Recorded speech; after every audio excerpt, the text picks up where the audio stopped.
me some of that beer. Actually, you want to taste some? It sounds so It's good. No, it's fantastic. I told you, Auntie, I said I didn't want to tempt you. You're supposed to be on no beer. Oh, hey. But I'll pour you some. Pivotal life experiences. Because what did you say the friend you wanted to have on? What is her lane? Oh, so Erica talks about she's very pro-black, but she's very logical about it, right? So there's somebody who I want to get on the show. Hopefully she'll come on. Her name is Erica Lashai, and I really like her logical approach to black love and black pride, and you know what I mean? Like, it's not like irrational the way she goes about it. It's like, you know, like certain things that I find that black people will say is like, example, shop black, right? Okay, that's great, but we have to like provide the products for us to be able to do that. Like, okay, I would like for these to be something that I could buy black, some bugles, right? And I have no option, so I gotta go to whoever is selling it, right? Or like simple things like tissue paper.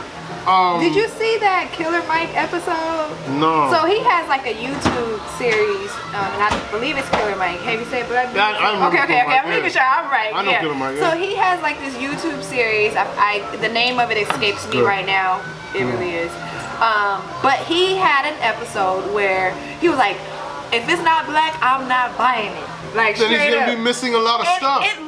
It was very interesting to see like where the black businesses like didn't have anything to offer, and it was so funny because he got to I don't mean to say funny, I kind of use that word out of context sometimes, but it was crazy to see how he went to a black owned restaurant, like soul food restaurant or whatever, and he was like, where's the food from? Like, where's the crops and everything from? When he found out it wasn't from like a black owned farm, he had to put his fork down.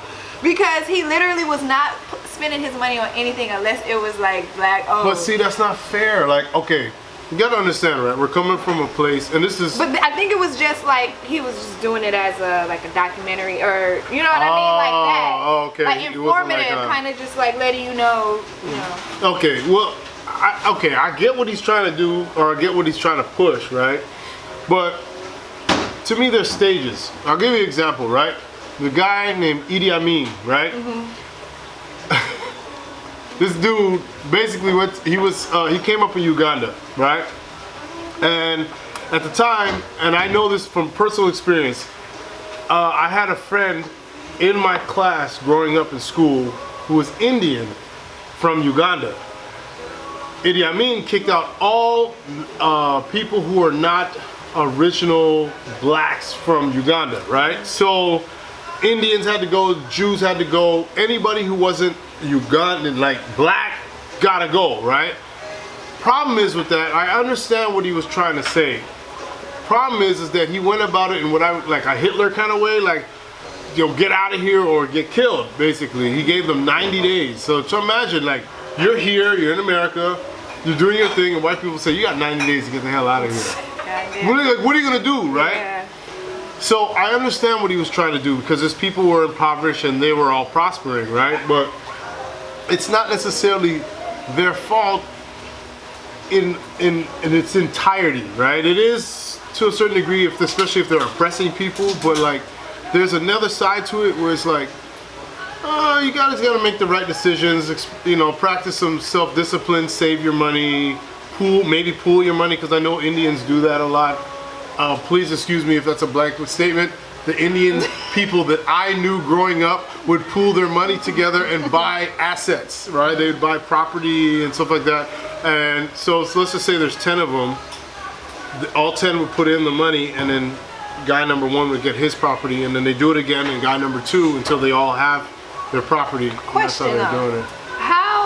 Where did that disconnect happen? Like, how did it get to the point where the native people were not prospering and the people who are not were like, how does that even? Well, you gotta understand that if somebody's moving to Uganda, right? Uganda has their native people, And if they're there, they're just there, right? But if you move to Uganda, right? You're you have moving to, with a purpose. you got money, right? Like, I mean, you don't just move to Uganda with no money, right?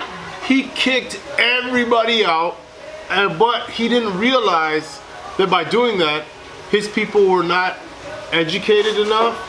To pick up where the people he kicked out He kicked out doctors, lawyers. I mean, he kicked out everybody, and most of the doctors were either Jewish or Indian.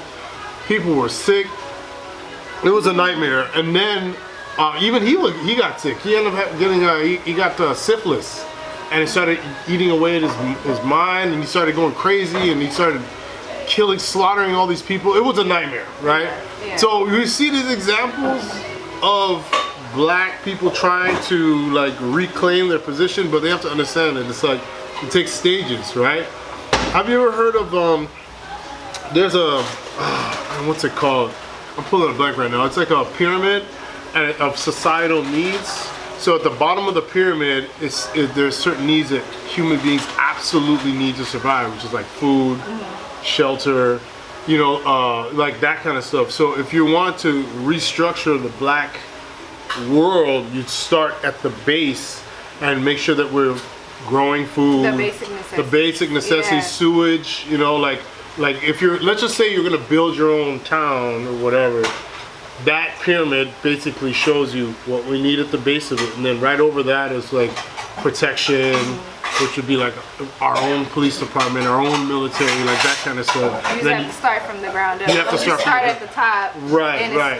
Yeah. And then what we're doing, we're trickle just down. jumping in there like, all right, hey, I got a hair salon. Cool. I mean, I respect it. Where are you getting your hair from? Koreans. Yeah. I mean, nothing against what you're doing. I really like that you're an entrepreneur, but how could we get to the top of that food chain? you Even know? with the fish too, because even like out here, it's like every time you go to a fish fry spot, it's Asian owned. Beauty supplies, Asian owned. I ate some Louisiana chicken this afternoon, a breast and 3 wings. No, you did not. Fantastic. I'm supposed to be on a diet, right? And Whatever. drinking beer. And I'm drinking beer and I'm eating fried chicken, whatever. So look, I go in there and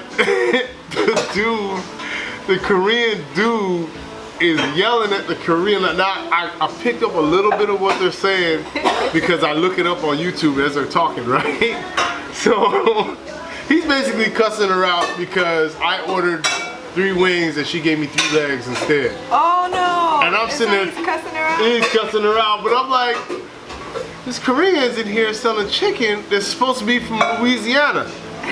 This is funny, you know what I'm saying? Like, alright, but that's what I mean, like. And it's so salty as hell. Like it's not, terrible. Where It's is the terrible. Louisiana flavor? Like Yeah, it's terrible. It's not even just- Louisiana flavor. It's just salty as hell. Is what it is. Top ramen packets. Right in the flour and cornmeal, whatever the hell they use. Top ramen packets.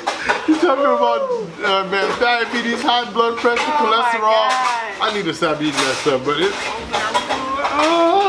well, yeah, I need to stop. Yeah. But one of these days, I'll stop. You gotta learn to eat to survive. You gotta change your mindset around food. Yeah, I do. I'm not nowhere near there yet, but I do. you have to look at food from a different lens.